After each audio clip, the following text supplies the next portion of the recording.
Hello and welcome back to Crafted by Corie. If you're new, I'm Corie.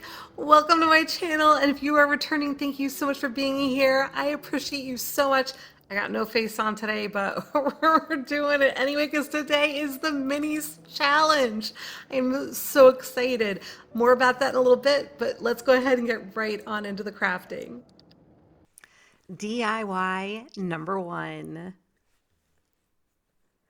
I have this pad of paper that I picked up, I believe, from the Hobby Lobby a while back, as well as a Dollar Tree tag. And I'm going to take out the paper. I'm taking three sheets that are complementary to each other, but not super matchy-matchy. So I've got the plaid, I've got the stripes, and then the floral pattern. So I'm going to set those aside for right now, and I am going to get my little tag ready. I'm going to clean up the back because I'm going to be painting the back side of it, but then once I've got that pretty much cleaned up, I'm also going to sand the front part. I'm just putting some parchment paper under there to catch all of the glitter that I'm going to sand off, and I want to make sure that this is relatively smooth because I'm going to be applying some of this paper to it, and I don't want there to be a visible bump in my paper. So I'm going to trace the shape of my tag on the back of this really pretty floral paper. I'll go ahead and I'll cut that out and just get it ready to adhere to my piece. Now I did go ahead and adhere this next. If I had to do it over again, I would have waited to apply this until later, but I went ahead and I got it all lined up. I have my little Dollar Tree double-sided tape here on the little dispenser. I love this stuff so much. So I just gave a generous amount of tape. I was having a little bit of trouble. It wanted to pull up the areas that I had been sanding. I guess it had loosened up the paper fibers on that um, tag, whatever you want to call it, and it was pulling that up. But once I got to the part that I hadn't sanded, it all came together and all was well. So I got this adhered, and I kind of created my own little sanding block. I took a piece of fine grit sandpaper and I wrapped it around a paint stick, and I was just using that to sand off all of the excess along the edges. And then I took my little pencil and I'm poking through the hole in the tag because I want to be able to use that later. With my Waverly chalk paint in plaster, I'm going to go ahead and give this a couple of good coats of paint and just make sure that it is nice and covered. And I just made sure that I let it dry nicely in between coats. And I was also very careful to get the edges. This is why I was saying I wish I had waited to apply the paper, but all was well. I was just super careful. So now I have a Dollar Tree stencil, and I am going to just try and figure out where I want to place all these little butterflies. So I thought at first I was going to put them all down in, just with the whole stencil in place and just do the butterflies however they lay. But then I ended up moving the stencil around. You'll see that in a second. So I have my lilac, coral, lemon, and light blue, as well as my brushed metal gold paint, and I'm using a sponge brush. So sponge brush, where did that come from? I'm using a little makeup sponge that I have clipped little pieces off of. This is my favorite way to stencil. I have attempted recently using stencil brushes, and I'm just not good with the stencil brush. I'm sure it's operator error, I don't know, but the sponges always do a great job for me. I find that what I do is use a very dry sponge, and you can see I've got a little bit of bleeding down at the bottom with the blue. It was because my sponge was not dry enough. So I always try to go dry and then give extra coats. So now I am going to take darker colors of the same shades. So this is a deeper purple, and I'm just coming in with a fine brush, and I'm going to enhance my stencil design, if you will. So I just thought that this might be a really nice way to give a little bit more dimension to my stencils, make them a little bit more interesting. And while I was able to leverage the professional look of the stencil, I'm also helping to add a hand painted look or element. So I just thought that this was a fun way, like I said, to enhance what had been done before. Now, this is not something I typically do, but I am going to let you watch me paint for a moment. I know some people really enjoy that, and I'm going to try not to talk for a moment. Leave me a comment and let me know if you like this and like it when I'm just quiet for a few moments.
So here it is all painted and done, and we're gonna go ahead and move on to making a tassel. Now, I'm not gonna show you how I made this whole tassel because I was a little crazy with my hand movements and it was making me dizzy, so I didn't wanna leave that in. But I do have a video where I show how to make a tassel, and I will make sure I leave a link for that in case that's something you're interested in seeing, and I go through the step by step.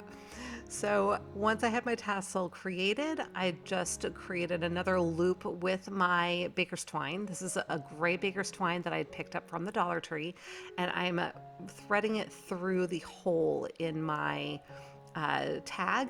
And then I looped the ends through the loop that I had thread through just to attach it all to the top there.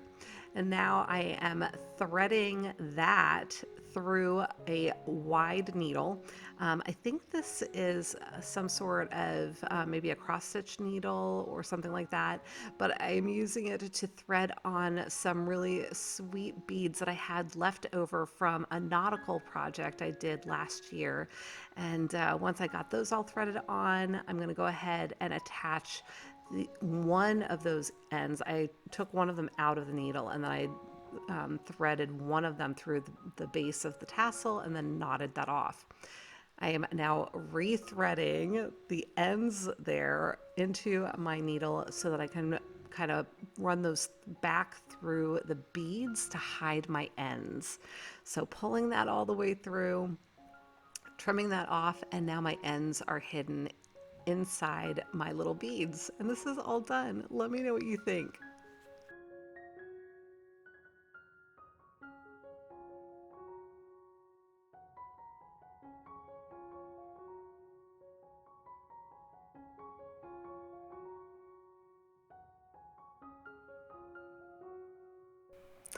All right, as I mentioned earlier, today is the Minis Challenge. There is a whole playlist full of inspiration that's available in my description box.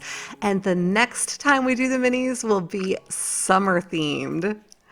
DIY number 2. All right, I had this little sign I picked up at the Dollar Tree. I also have another Dollar Tree stencil. Today is all about doing the stencils, and I have one transfer that I will be doing. It's like a silk screen transfer. But right now I am prepping my little palette, so to speak. I had kind of gotten off the little whisk, and I am sanding all of that down. This is my Sunny porch. I believe this one is by Home Decor. It's also a plaid product, and I made sure that I had 2 good coats of paint on it. Once it was all dry, I prepped my stencil. I will be using my little makeup sponge again for this, and I'm going to be using my brushed metal gold paint. So I'm going to just use the dry sponge method. So you saw me patting that off.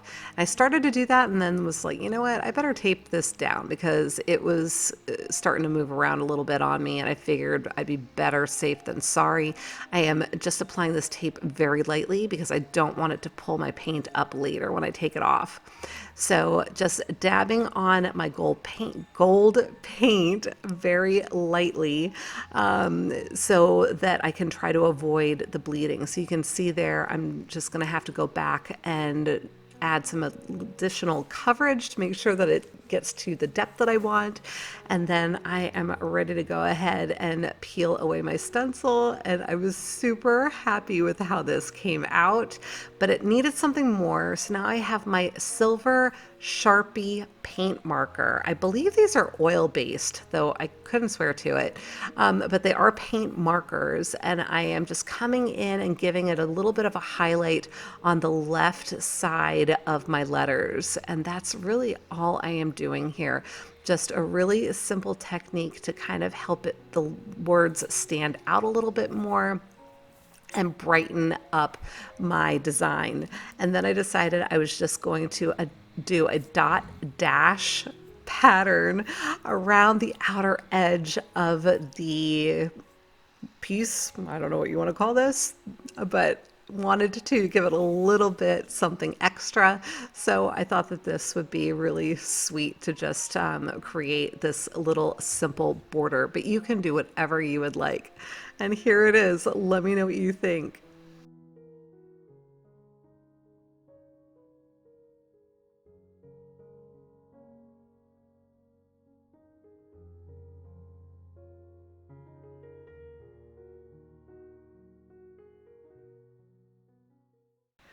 DIY number 3. All right, I have one of these little drawers, boxes.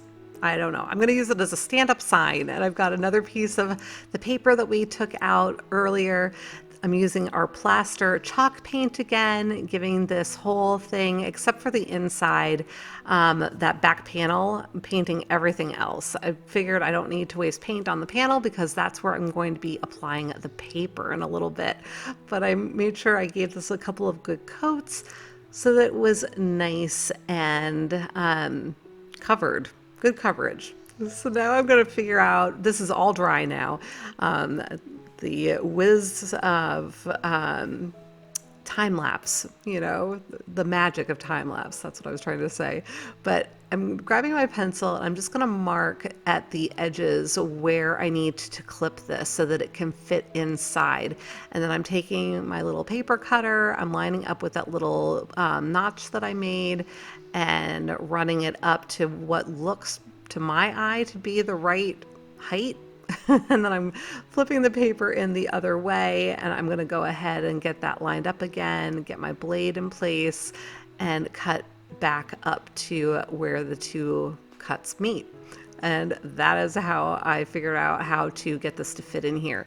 And then I needed to make sure it wasn't a perfect square, so I needed to make sure that I was putting it in there the way it needed to go. I kept turning it like a quarter turn and then it wasn't fitting, so, which is why I have my little Cricut hooky thing there, my weeder, because I kept having to take it out of the box just like that because it wasn't quite fitting properly. So I pulled it out, gave it a quarter turn, and then it fit in there just fine. So now I have my transfer from Chalk Couture. This came in the mail today. It was my monthly subscription piece, and so I was excited to see it. I thought it was really, really cute.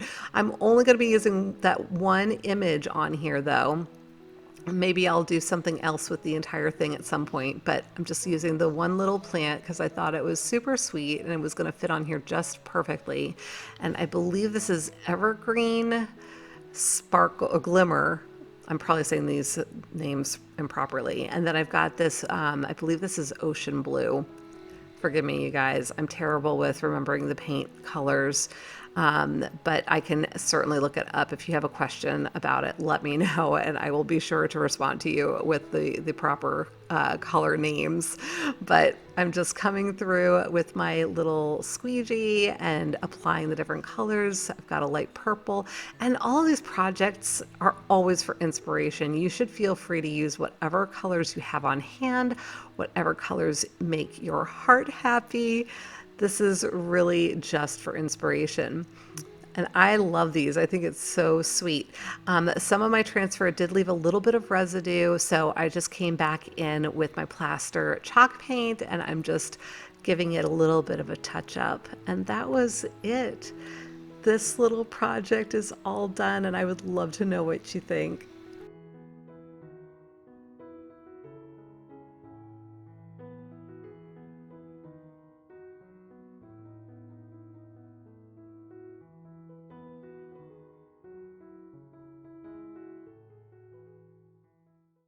DIY number 4.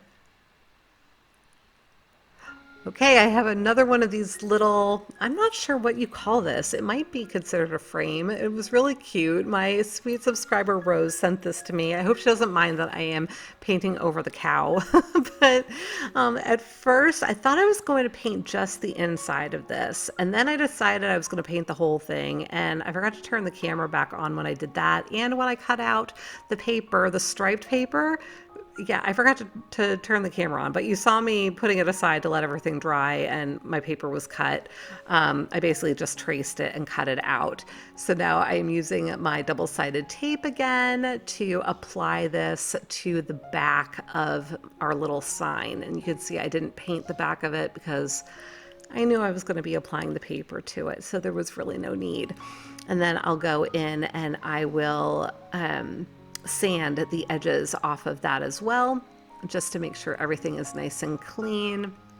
And when I cut paper down for things like that, I always cut it I err on the side of a little bit larger rather than a little bit smaller, because I know I can always go back in and sand that off. So another Dollar Tree stencil. I decided I was going to cut this one. Hopefully I won't regret it later, but I think it'll be fine because I'll probably use all of these separate anyway. But I wanted this one little one, Be Happy, and it fit in here just perfectly. Cutting up my little sponge again. These little sponges go so far because you can cut them into a whole bunch of different sizes and pieces, and yeah, I really like this. So at any rate, I am also going to be embellishing this stencil design, but first I did have a little bit of bleeding, so I'm coming back in with my plaster chalk paint and I am touching this up. Now I used the plaster for all of these projects because I wanted there to be a theme for this tray. So everything is somewhat coordinated. The only one was the shine bright, and I just felt like that needed to be bright and happy, so I made it yellow. But for these other pieces, I really wanted them to come across as a set. So that is why I've got this kind of consistent color scheme going. But I had just touched it up with those little flowers. It was just leaving little dots, 5 little dots for each flower with a yellow dot in the middle. It was coral acrylic paint and then my Sunny Porch chalk paint that I used for that. And then I decided it needed something extra, so it was, you know, that wood tone, and I painted it, and then I decided I needed to put it back. But that was my antique wax. Let me know what you think.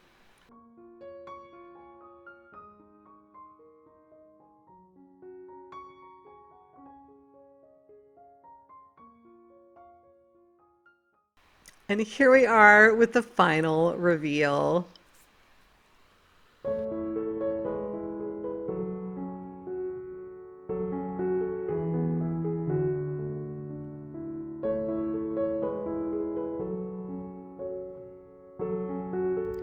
Okay, everybody, that's it for today. I hope that you enjoyed the project. If you did, please give me a big thumbs up and make sure you leave me a comment because it really does help my channel to grow.